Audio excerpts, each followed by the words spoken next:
policy MCA president on rule MCA member policy te the vice by the book jo when ya ala press conference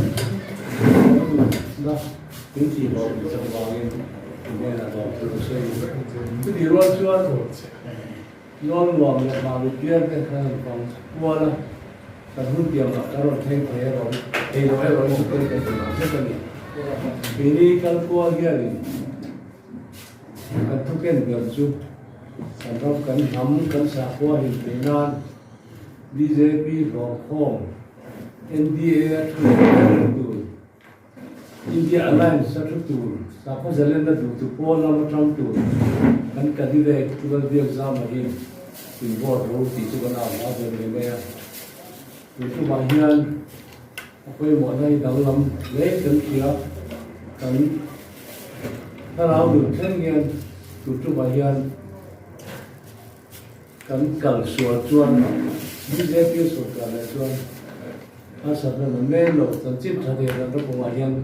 kan tong me pak cái ai là sai kan tong thế thì kan chưa vào cái ví dụ như quý cầu là quý cái này là trong trời này là cái khu đã có hoa là kan đi về thì có quý tuổi kan so mà cái party về na đi đâu cái này là congress là cái team về na đi đâu chú hoàng yên chú hoàng chuang sinh tu này Christian kan đi na yên Christian sa ko zalen na hum him tu lam pang kan kan de pula de exam ni bo to ring kan so mani ke jo kan holang kan le kan so yi pa sa lo kan ye chuan kan de ye le du zo ko toi te ye se ta ko ai lo wa se ma tam so de lo su in chia du zo na kan noi lo yin ta ko lo be wa ta zo rin ke ma se na ma li tu ni se na cái video dòng của khu vực dòng dòng nè nè tôi chú nhìn thằng tôi ôi mọi gì chút kỹ như ai mà hay làm chuyện cái đó asan chút press như thế India India ram hi democracy point nó luôn mà đi tôi có press tôi in ra lên rồi thì chuyện đấy à Mizoram chung helai à chuan bắt hiện ra là thì hiện cái hôm điều thì là tôi cái mấy này là gì cái hôm lâu mà sẽ tôi là hết India mà chân press freedom index à hắn này cái gì cả ram giả sum riết à giả sum bạc na cái gì hem mấy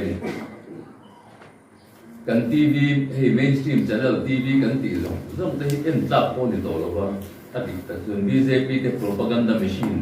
cái anh ta phải hiện là làm mày à thế hiện thì riêng rồi thì buổi đầu thế rồi chứ bằng sân tuấn chúng ta nhìn thằng tuấn quay một đàn thì chú in sẽ về cái thầu bằng tuân kan in thana hian BJP te hian lal le ni na chuan India ram hi democracy hi to lo bonga kan in than le guna po a chak tu sia sa Russia ram ang ma ka ti ang kha kan mi to don ti hi mi thiam tam zo terin dan po nia nang ni kon kha in ling ve in kaling hia la ni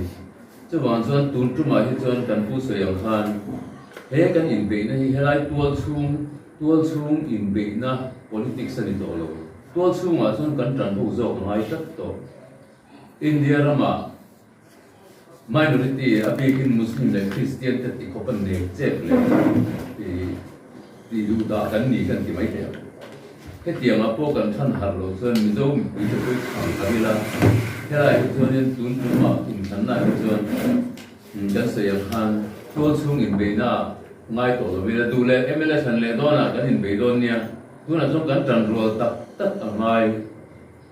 kan fa te hun lo la kal le tur Mizoram le India ram hun lo la kal le tur ta hian tun in than he poi mo dom nu ka